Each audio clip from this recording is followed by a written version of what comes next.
I go by the name of Zoe, and you are now watching After Hours, brought to you by Heartbreak Media. I have a very, very special guest in the heart of Queensbridge who goes by the name of Reek Doa, man. The only DOA, man. Destroying every artist, other artists, dead or alive, man. So when we can start at the very beginning when you got your name and everything. So what was your first introduction to music in general, and who's the artist that inspired you when you were little, and talk about that experience. My first introduction to music is crazy because it wasn't even a rapper. Well, not a famous rapper. It was actually my sister. She a battle rapper. She go by the name of K Prophet, and we used to have like this little calendar in the crib. I used to beatbox and all that on it. She used to rap and all that shit. So since then, I was like 5 years old. So since 5, I've been into music and all that. My main influence besides her, DMX. I'm not gonna say I can relate, like, cause I went through the same shit as him, but like I feel like nigga pain. You know what I'm saying? Misunderstood youth, growing to a misunderstood man. I can understand that. So DMX is probably my main influence. And I think that sort of translates to music, because you have like a deeper raspy voice, and it's like that's what he's known for. I get Ja Rule and DMX a lot. Yeah. That happens a lot. Yeah, I would say that too. So how'd you come up with the rapper name that you have, and did you have any rapper names before that? Yeah, I ain't gonna lie, I'm pretty sure. I mean, it might be a few select rappers in the world that got like they named the first try. I done had a million names, yo. I done went by my kid name Bubble. I done went by De Niro, Diagua. I didn't even know what the fuck none of that shit meant. How I got the name Reek is two ways, but it was crazy. That's how I ended up with the nickname Reek itself. I grew up somewhere else besides Queensbridge. I lived in the Lower East Side for a period of time, so it was majority Spanish people. Yeah. So I was probably the only dark-skinned friend, so niggas used to call me Africo. Like African, like Africa, but niggas call me Africo, so I never liked that nickname. I took the F out. When you take the F out, it's only RICO. So I went by Rico, you know what I'm saying? Then I did a little juvenile joint, whatever. Somebody said I cause havoc, I wreak havoc. And I'm like, that's crazy because my name already Rico, like, I'm gonna go by Reek, that's fire. So my first main rap name was Rico, REEKO. And then my father had a conversation one time. He had heard one of my songs. And he was like, I ain't gonna lie, like, niggas gonna love this, whether you dead or alive. And in my head, I'm like, dead or alive, like, DOA, like, Reek DOA, like, I'm gonna be me, dead or alive. So that's where the name Reek DOA come from. So I have a fire explanation to like get to that point. When I interviewed Pip, he had like 15 names too. So you're right. Like, it's like when you get to that point and you finally got the one. I couldn't even name all the names I had because like I used to go by B Hyper. I don't even know where that name came from. Like I just had random ass nicknames. I probably hear something on TV like, yo, that's a fire ass nickname. I'm gonna take that. So like I like my name because my name is for me. Like that's how I am as a person. Dead or alive, I'm gonna be me. Like I'm gonna be funny. I'm gonna be an angry nigga, I'm gonna be a loud nigga, I'm gonna be the life of the party. That's just me, dead or alive. And Reek come from somebody I grew up with. You know what I'm saying? That gave me that name. And then somebody who watched me grow up in the street, not even knowing that's my name in the street. So it's like, that was for me. You know what I'm saying? So, yeah. This is fire put together. Was rap your first choice? Was it always basketball? I was gonna say like basketball, cars, and food. What's up, Auntie? Basketball, cars, and food. Cars is still my number one love. Like, above music. Cars come before music. I ain't even gonna lie to you. What's your favorite car? Mercedes Benz, no matter which one it is. You see how that rhyme? Mercedes Benz, no matter which one it is. I love all Benzes, man. But now I'm gonna keep it a buck. My favorite car is not a Benz. My favorite car is I forgot the name. It's an Alfa Romeo. I like Alfa Romeo. Just the name itself sounds mad foreign. Yeah, that shit sounds mad Italian. I'm the Alpha with an Alpha. You know what I'm saying? Like.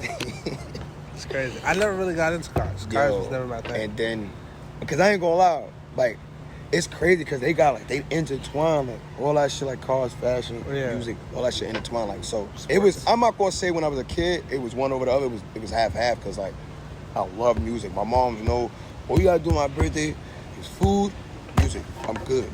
whatever gift you give me, it gotta be a car. Something for a car, in a car, look like a car, picture of a car, I don't care. It gotta be something with a car on it. So like, yeah, cars, music, and food is my shit. Cause I'm definitely the chef. So like, what's your favorite dish to make? Like, I ain't gonna lie, baked ziti.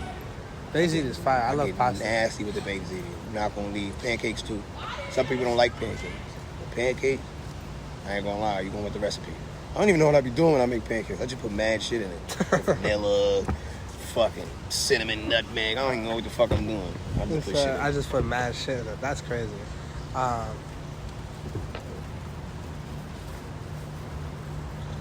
This nigga's a fucking asshole. Yeah, just to let y'all know, it's a jackass behind the camera. Just to let y'all know. Just to let y'all know, he wasn't supposed to say that. Alright, so talk to me about making your first song. Like, what was that? Oh, that's crazy because I just had a previous interview and I cannot remember the first song. I remember the first song niggas played though. It was it's a Justin Bieber song. It's a Justin Bieber beat. A song called "Wait for a Minute." It's him and Tiger. I did that beat, and I ain't gonna lie, it's the first time like anywhere somebody played my music other than somebody who's related to me or somebody beat me on the record. I swear to God, I'm walking down the block one day and I just hear it like, cause that song was ill when it came out, Justin Bieber's version. So I'm thinking it's Tiger rapping. I'm like, hold on, I'm singing the words in this match, and I said, nigga, that's me. Like, I look. It's this older lady, her two daughters, her son. And all these kids are under 10 years old. Yeah. And one of them had stumbled upon the song on SoundCloud and they liked it better than Justin Bieber's. That's crazy. So they put their moms on. So going straight to SoundCloud, that was your first choice? Yeah. That's the only thing I knew. I ain't know about Audio Knack and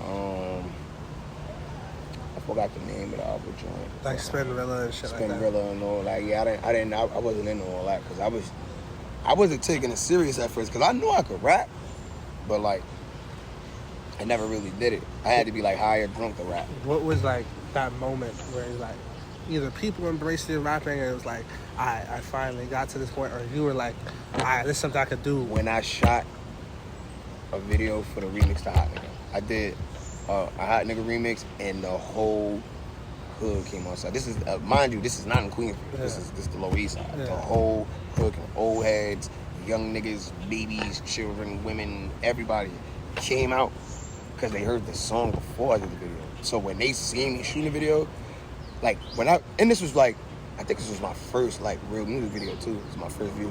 So like I was mad, like timid and like stiff.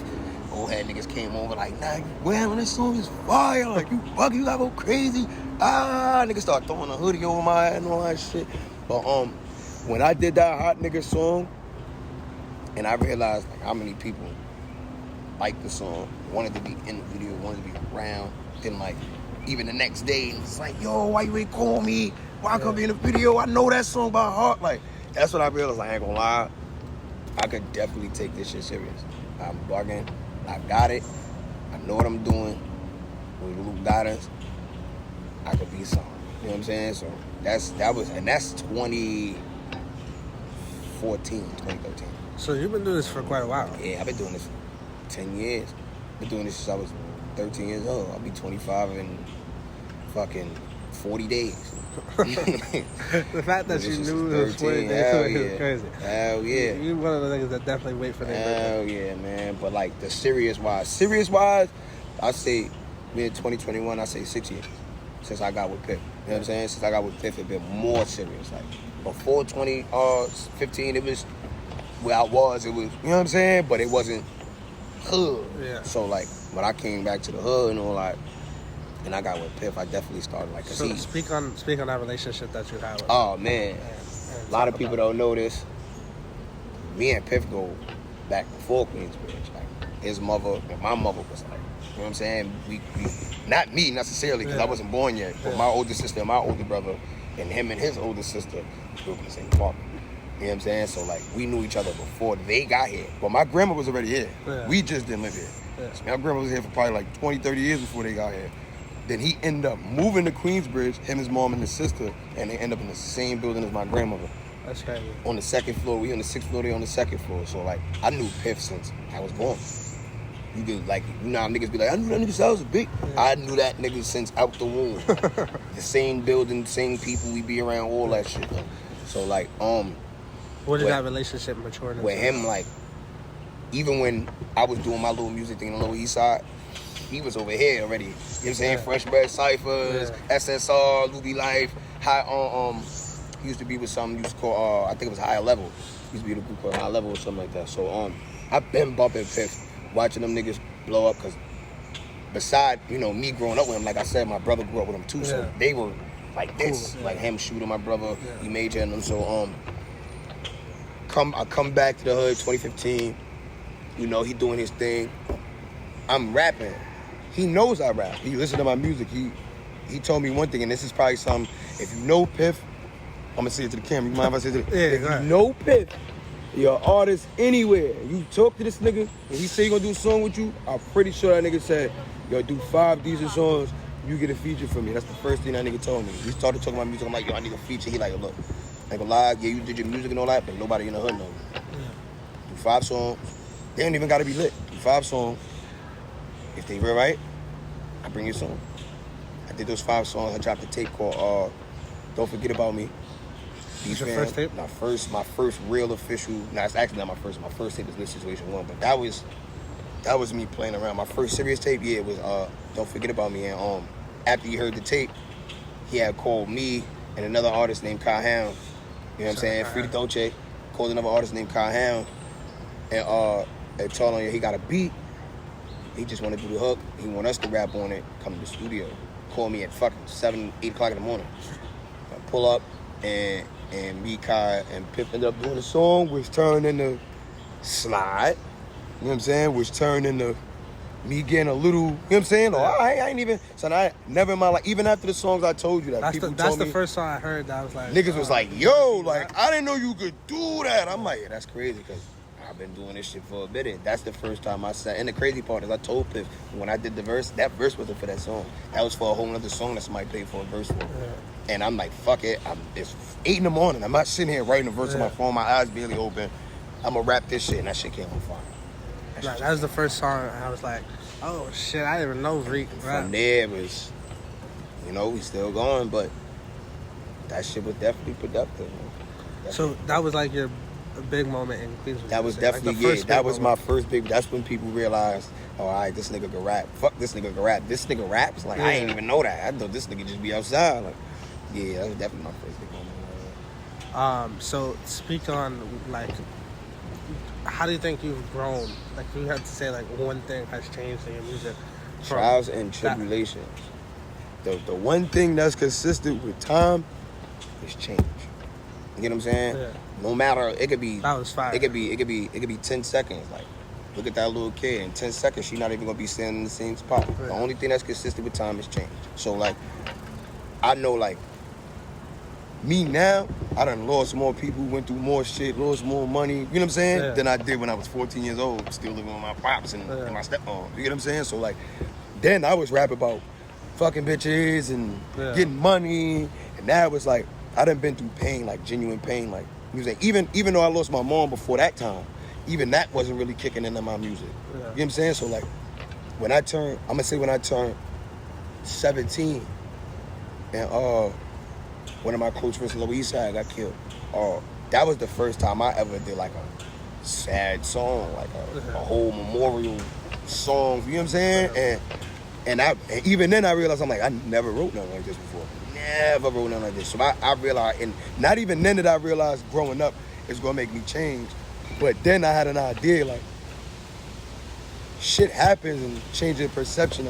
You won't even notice, like, I wasn't even writing in that time when I was 14, 15 rapping. I wasn't even writing. So all that shit was coming off the brain. Man. After my mans died, I turned into a writer. So, like, the shit hit your brain. Like, I could have the illest thought, like water. You can't live without water. Your body made up of water. You know what I'm saying? Like, so shit like that, like, I'll put that in a song. Like, yo, water, da-da-da-da-da, whatever the line might be. You know what I'm saying? Not to be too critical about it, but that shit just, now being almost 25, I got a kid, I got bills, I got my own crib, I got what I'm saying? Everything before when I was younger, you'd be like, I can't wait till I got this. Yeah. That shit is not the fucking same, my nigga. No, is not. It's for sure the difference. It's like, not the same. And you see, before like- my mom's passed, I never had nobody to my knowledge, pass away. That was that close to me. Yeah. So pardon me. You don't mind if I answer? Yeah. We're gonna take a small break. We'll be right back. After Hours by Heartbreak Media. Yeah. What happened?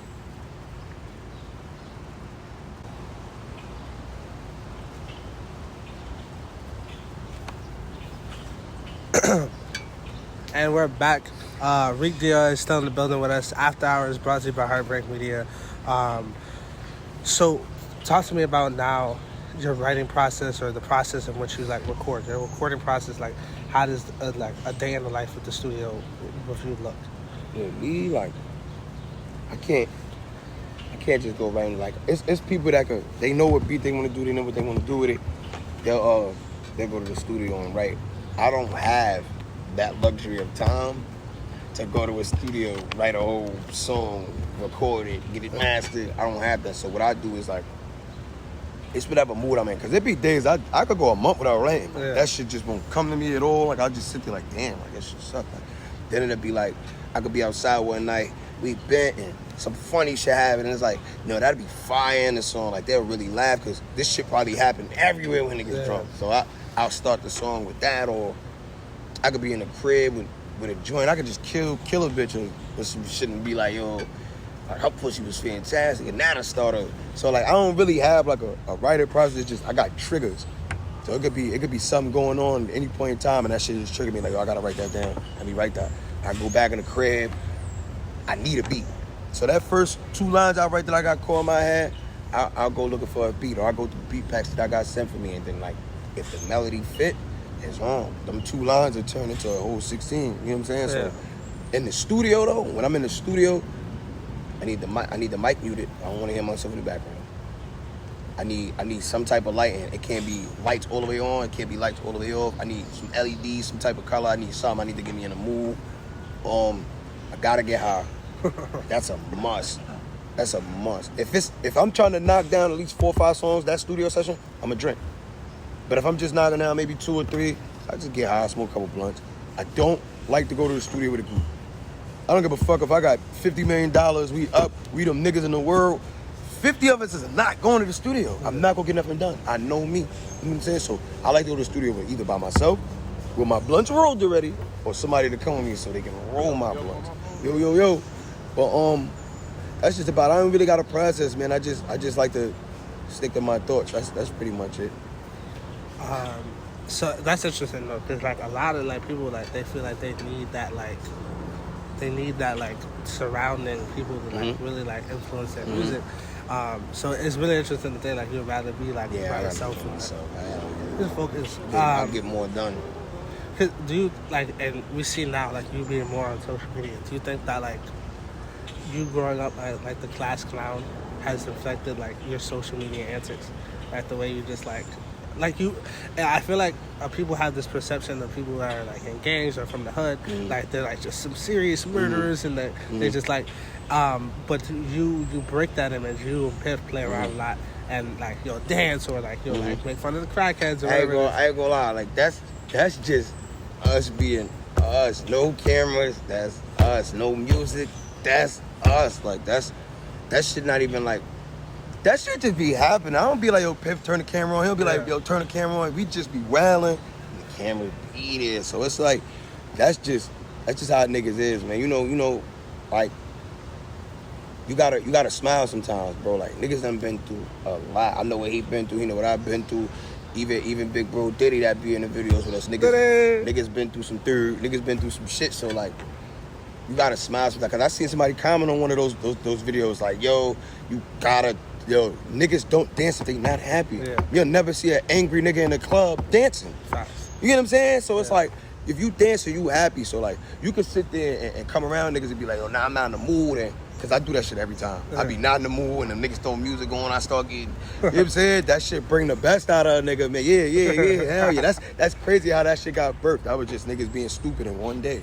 Did like 5 fucking viral videos in that day. But that's how you know, like, we're gonna get to your viral video. Yeah, man, it's chemistry, man. 'Cause you can't just be funny with anybody, bro. It's definitely like genuinely like me being in a whole different life now. Like I show my friends and stuff, and I'll be like, yo, that's crazy. Or I'll see my friends play like videos of like the hood and people and things. It's like that's genuinely how they like real life act. Like that's who that nigga is. Like besides the thing, because strip down all the stuff that we go through and add like through the life and like you said, trials and tribulations. We have personalities that we're born with. Like this is things that like we've had since we were younger. And it's like if you know you're gonna joke. You know you're gonna play around. You know you're gonna fuck around. So, because everybody know who they want to joke with and not joke with. Yeah. So it's like it's certain shit you could do with people, certain shit you can't do with people. But like that's just me, man. That ain't no. You definitely had a viral video. You gotta say it though. You gotta say it for the camera because stop touching niggas with your hands. That shit right there, son. It's still on my For You page to this day. Man. That shit is crazy. I get a hit up at least every day from somebody, bro. People I don't know, people I know. Yo, I still watch it. Motherfuckers I don't know. Here's the first time I seen it. Somebody told me it was you, the funniest nigga ever. Yo, you know what's so crazy? You know the nigga that was behind the camera when I said, yo, that nigga behind the camera is an asshole. You know that was the reason why I said that, right? I was talking to him. Oh, that's crazy. I was talking to Carlito when I said that shit. So that shit was at the height of the pandemic. Yeah. Niggas was panicking. It was Corona mask time, gloves, all that. You couldn't take public transportation, nothing. So fucking me and my man Skinner, we debating about like what COVID is, like what thing. You know what I'm saying? So his explanation, is mad funny. But he was on point though. He was right. Yeah. But I wasn't arguing. The argument was that like it's the whole thing started because somebody had sneezed. And somebody, and you know the news is telling us, yo, you know sneezes go past 6 feet, so be 6 feet apart. So he got mad that nigga said that, and he's just like, nah, that's not how it go. It comes from SARS and SARS this and this and that. And then this nigga, as the midst of we talking about not touching niggas and coronavirus, this nigga Carlito is gonna walk up and tap my son Big Shot, free Big Shot.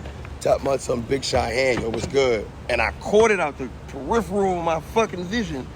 And I just yelled it. Like, I didn't even know the camera was rolling that whole time we was arguing. I swear to God, bro. Shout out J-Dot for that video, because my son J-Dot caught that. If it wasn't for J-Dot, nobody would know that was me telling niggas stop touching niggas with their hands. Because it happened. You seen the SpongeBob version? Yes, bro. That shit is the funniest. Did you see the LeBron one? Yeah. He's like, he was mad at J.R. Smith. Yeah. I'm like, nah. And this is all the next day, bro. Yeah.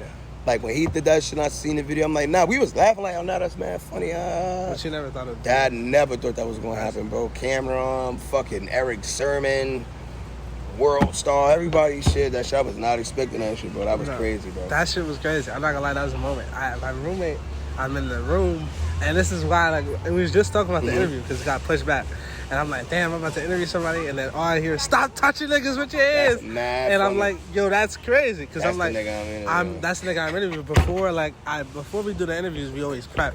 And shout out to my Tig for that, because like we prep, like we'll listen to the music, we'll sit down and like do like stuff like that to think about it and just like have questions to talk about. And at that exact moment when I was texting you, it was like, yo, that's the nigga I'm interviewing. He was like, bro, I seen this video like at least 10 times, and this shit is still mad funny. Yo, it's crazy because it's not funny to me no more, bro. It's not, because I was dead ass serious. Nobody understand. Everybody think it's a joke. I was so mad that he touched this nigga with his hand, bro. You hear us arguing about this shit, and the first thing you gonna do is touch a nigga, bro, with your bare fucking hand, bro. That shit was bad too, because niggas was wearing gloves and shit like that. So how did, like, speaking about that, how did like the pandemic affect you? Like, what were you doing during that time? How was it like? Good and bad. The crazy part is was that video before I went on tour? After? That's what I don't remember. I don't remember if that's when I came back or that's before I left. I think that's when I came back. That might have been when I came back. Let's just say I screwed the timeline. But March of last year, February, March, and April, I was supposed to be on the tour, Boy Meets World tour. With a couple artists from Bing, Maine, Syracuse. You know what I'm saying? Yeah. So I was in Bing in March. I just did a show in Maine, Delaware. I had like 2 or 3 shows in Bing. So the first show was like some little tavern shit in the middle of the town, whatever. That was cool and all that. The next day was St. Patrick's Day. And they had like this whole outside little show thing where they had little country music over there, a little rock joint over there. They had the rap stage. And we was headlining the rap stage, whatever. that shit was ill, man. I got pictures from it and all that. Met a couple people, got a couple connects up there. And the crazy thing, I think it was, we were supposed to be going back to Maine 3 days after that. And that's when the pandemic like really hit. Like, yo, no buses, no trains, no planes. You can't do this, you can't do that. I said, nigga, I am going home. I'm not staying stuck in the middle of upstate, and I can't go nowhere. Yeah. I'm out of here. The buses up there stop running at 9 o'clock. Stores close at 10. What the fuck am I doing upstate? Yeah. I'm out of here. I'm going home. Came home and realized how hard the pandemic really hit. You really couldn't do nothing down here. So, no, this is New York, California is like the worst. They terrorized us, bro. Yeah, they shut this shit down. Cause I've never seen like 42nd empty. Like 42. Everybody think of 42nd as like. That's where everybody at. Like, if you're gonna go out, if it's your birthday, where are you going? Going to the city. When you went to the city, that shit was vacant. That shit was empty, man. Yeah, absolutely. But the crazy part is, everywhere but where they told us we couldn't be, we were. You come out here, we outside 100 deep. Yeah. Fuck a pandemic, you know what I'm saying? You can go to Central Park, mad white people laying on the grass and all, they lit. Like, what the fuck? Like, I thought we was in a pandemic. I thought we could get each other sick or something. You definitely wasn't. If you came here, you definitely didn't think it was a pandemic. Nobody got masks on. Protests and all that. Like, how was it a... Yeah. I definitely... And then, like, nobody, like, the numbers didn't rise after the protest. That's a whole different story. You know, like, government getting into it. Yeah. But the pandemic was bittersweet for me, man. It was the first time I ever been on any type of tour. Yeah. You know what I'm saying? I ain't got to pay for nothing. I'm getting driven places. I don't got to do nothing. Yeah. So that was ill. Sleepy. And then, the bitter part was that, I lost my man Shooter, you know what I'm saying? And in the first couple months of it or whatever, not from it, but during it. So that made it even harder. That, you know, I couldn't go nowhere, I couldn't do nothing, and that's actually what happened. That's actually how I ended up coming home, because somebody had called me and told me about his passing. So I'm like, damn, like I'm already stuck up here. I gotta find a way home, and I'm coming home, man. That shit fucked me up, man. Bro. It's an emotional thing. Like, if you could speak on your relationship with him, and then, because I feel like, and I said this before, but even before his passing, was like this. He was right there. If it was about to explode, was a person, it was him. Like, he was it. He was right there. And I'm gonna tell, because I get DMs from people I don't even know. They from the weirdest places, and they be like, "Yo, Shooter's your best friend." Nah, me and Shooter were not best friends. Like I said earlier in the interview, my older brother, Pip, Shooter, Ninja, Shalom, that was, you know what I'm saying? That was their class. So that's my older brothers. That's more my older brother's closer friend. You get what I'm saying? But that man watched me grow up. Yeah. You get what I'm saying? So whether it was street advice or life advice, and we lost our mothers around the same time. Mm-hmm. You get what I'm saying? So him and my brother had that connection. Me and him had that connection. I remember it was one time, it was my mother's birthday, and I had posted on Instagram, and this was my first Instagram. It's not even Instagram I got now. I wish I still had that screenshot. He had commented, he was like, God won't put us through nothing we can't survive. You get what I'm saying? Yeah. Our mothers know we the strongest niggas alive. And at first I'm like, damn, yo, good looking, bro, da-da-da. He put it in a rap. Yeah. You know what I'm saying? Like, that was ill to me. That was like, you know I'm music, I know you music. I will understand you better in that form of fashion. You could have just wrote, yo, keep your head up, da-da-da, like everybody else. That showed you really care. You took the time and effort to write that. You get what I'm saying? So, after that, me and him got, you know what I'm saying? I'm not going to say we got closer, but he started inviting me to shows, club appearances, the studio, you know what I'm saying? Get me around people, bump shoulders with niggas and all that. And it was one time we was doing the Slice Day concert up here, and him and Pip was like basically putting the performance on, and he told me another artist named Fleazy, D Fleazy, that he wanted us to do a song we did together. And the crazy part is how we ended up doing the song Genocide. Shooter paid for the studio time. Okay.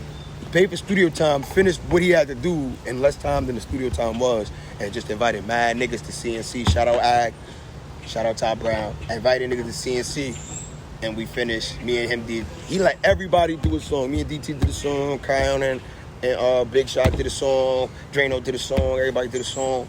So like him showing genuine love like that, like.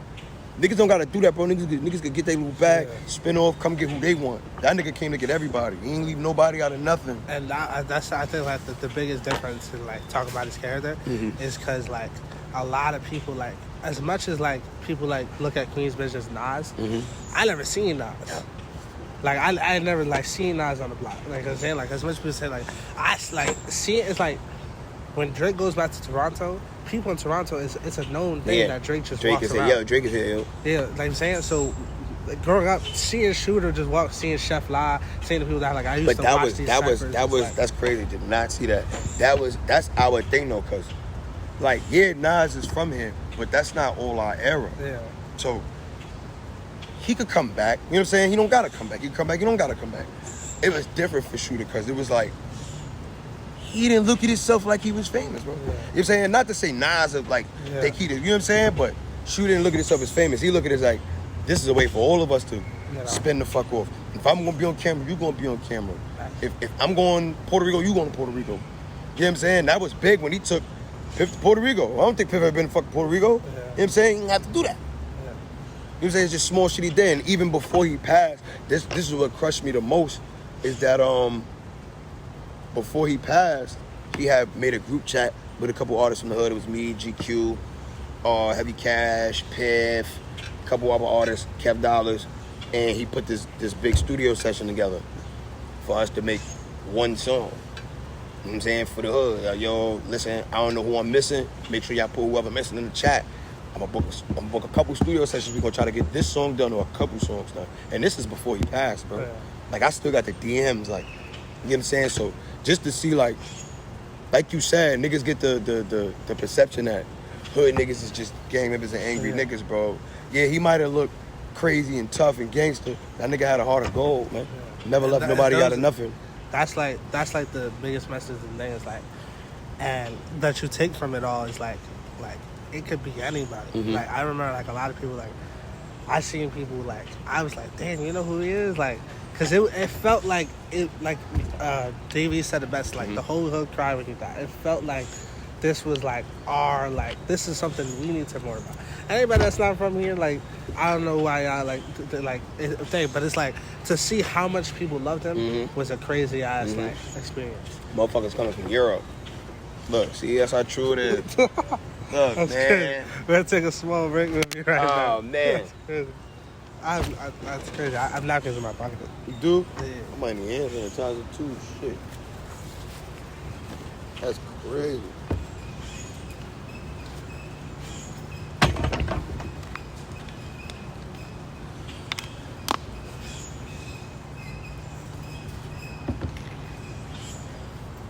That's crazy. That's super crazy.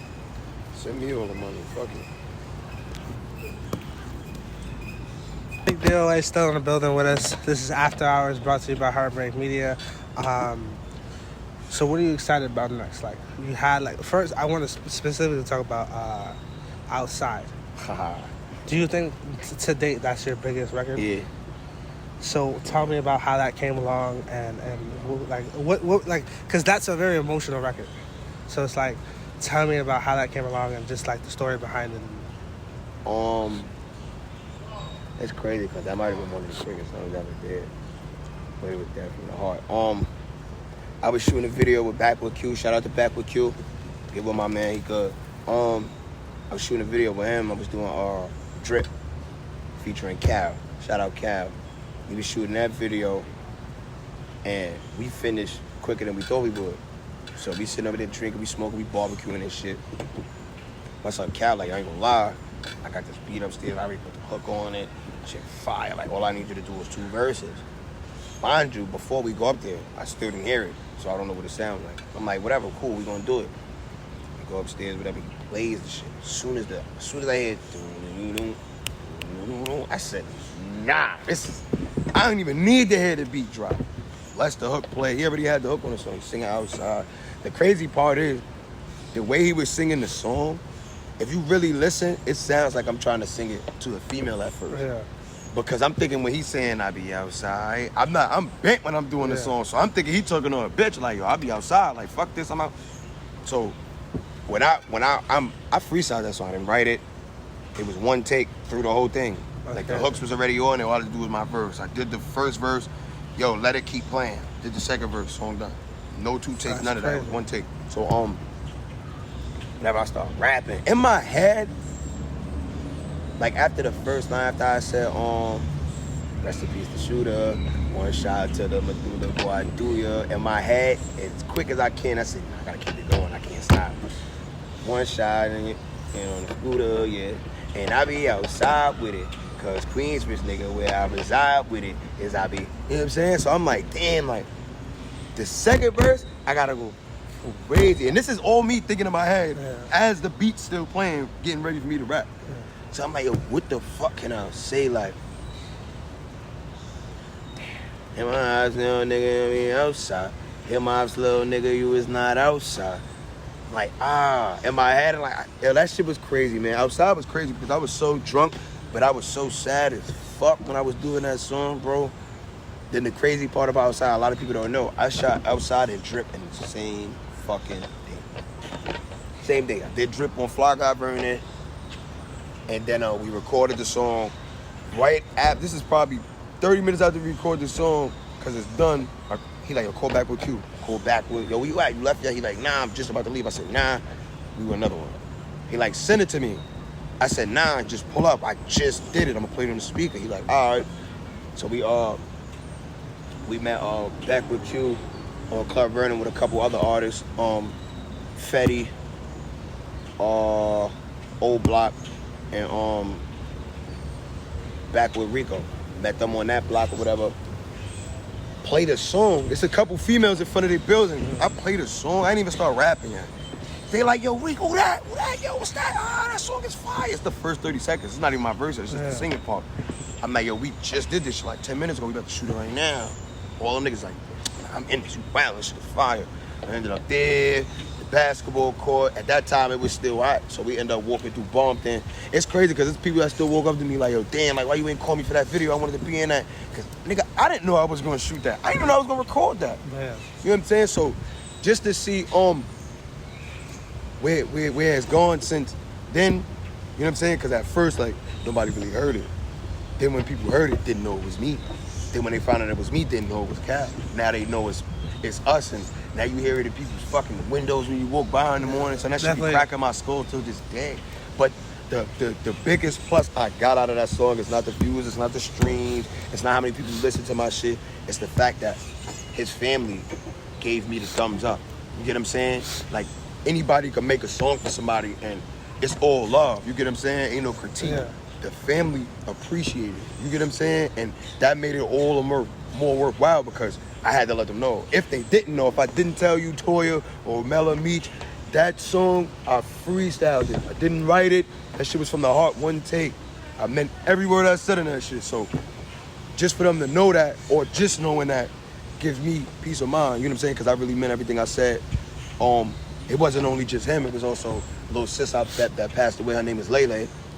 You know what I'm saying? She spent the whole summer with niggas when we couldn't be who we was supposed to be. You know what I'm saying? So she showed genuine love at time niggas wasn't really fucking with niggas. So that was tough. Yeah, so that was tough, man. That song was for them, man, because those is two close people that I just, like, I knew for a long time, didn't have bonds with, and before they passed, started to develop bonds with. Yeah. So that shit fucked me up.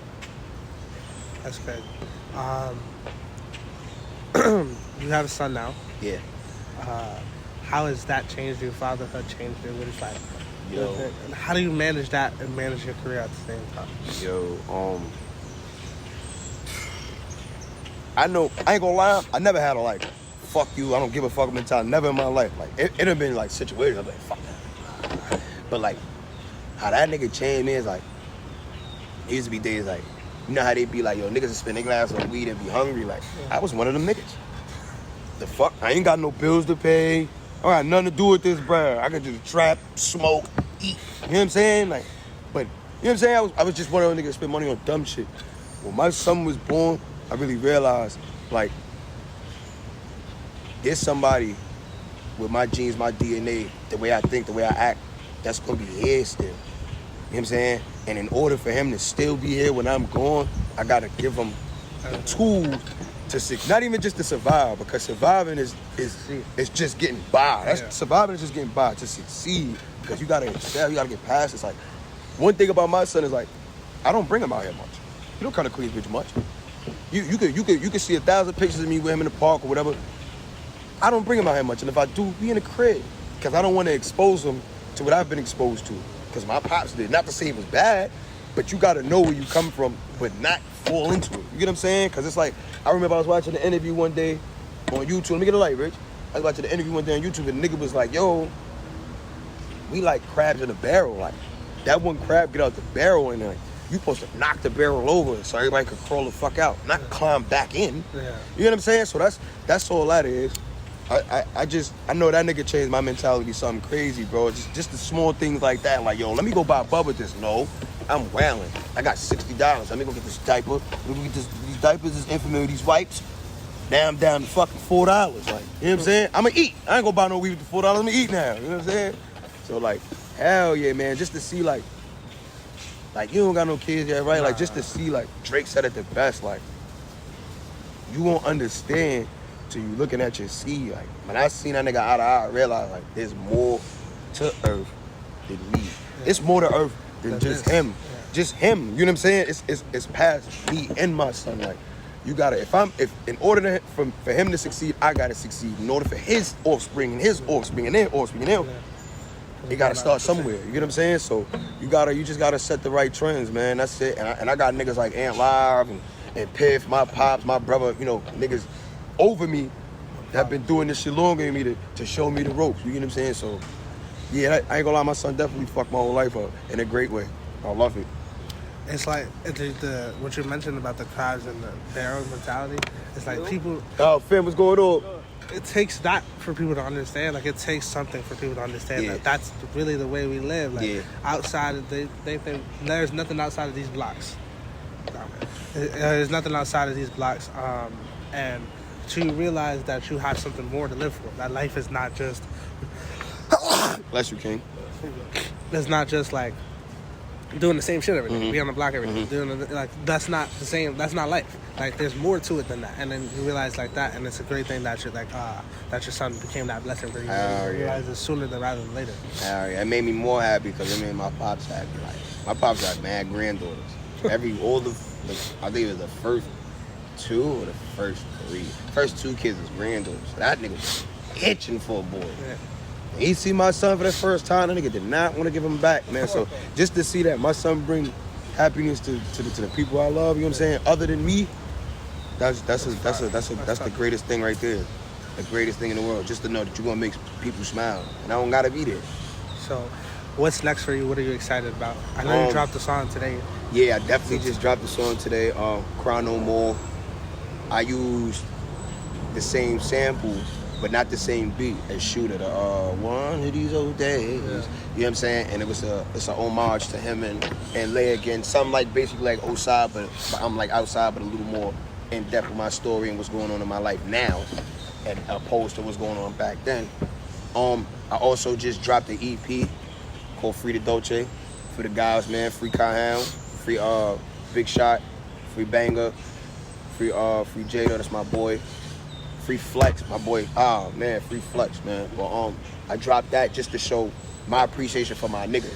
You know what I'm saying? Because it's not like you with your niggas every day. It's like their music is just regular. Yeah. Not to say like it's regular, but like this my nigga. Like I know this song. You know what I'm saying? Like these are songs they don't know, but you get what I'm saying? Like got a special meaning. Like most of the songs in that tape, I'm saying freedom. Dropped the songs after they came home. And I'm saying freedom and they home in the same song. So it's basically letting them know, like, nigga, I ain't gonna never forget about y'all. And once the proceeds hit a certain amount, that money goes to all my niggas that's in jail. So just to let niggas know, if niggas didn't know, that's why it's called Free the Dolce, because it's Free the Dolce, it's for the Dolce, you know what I'm saying? I got a new project coming up I've been working on for 2 years. I've been working on it while I was working on previous project. It's called Forever. You know what I'm saying? It's strictly some Queen shit. I could have got on some New York shit, got artists from all over this is strictly some Queens shit. I only want Queens artists. I specifically Queens Ridge. Yeah. You get what I'm saying? Because I want niggas to know this shit forever. Yeah. Whether I'm going, he going, you going, it's the next generation or the generation after that, this shit is forever. This song, wherever it goes on, whatever app, it's gonna be there forever. This shit forever. So I got artists like my little brother, Books. Shout out Boogie. Got artists like Piff Jones. I'm working on getting GQ and Davey G on my shit. Ag Flow, Ty Brown. Who's your favorite artist to collaborate with? My favorite artist to go. I ain't even gonna lie, that's a rhetorical question because anybody should know, like, it's Piff. It's Piff. Because it's easy. Yeah. Like, I never really collaborated with a lot of artists. It's Cal, too. I don't really have a favorite artist to collaborate with, but I feel like my best energy, not even putting the song, just the flow of it, like, the way it goes. Like, when I send it to Piff, I gotta, like, say me and you was on the song, right? Yeah. I know I want to do this song, so you don't know yet. The beat gotta fit. Yeah. Or I know you can match what I'm saying without even knowing what the fuck I'm gonna say. I could just send you the hook with no verses, and you know what I'm gonna say. And it happened a couple songs like that. Like Slide started it. Like me and him know we had chemistry. We know each other. I know what you can do. I know what you capable. I know what beat you can do. We artists. We not rappers. We can do anything. Yeah. You know what I'm saying? So just to see him tap, and it's crazy because I had one artist other than Pip. God rest his soul. His name's Sham the God from the Lower East Side. He was definitely up and coming, and he was almost the fuck out of here before he passed away. Nobody never tapped into my potential.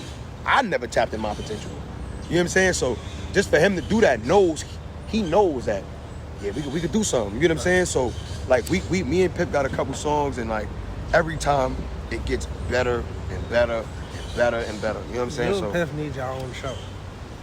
I told him this. I was like, if he wasn't a rapper, he could be that I'd be a like stand up. He would be the first guest. He would be like the funniest shit ever.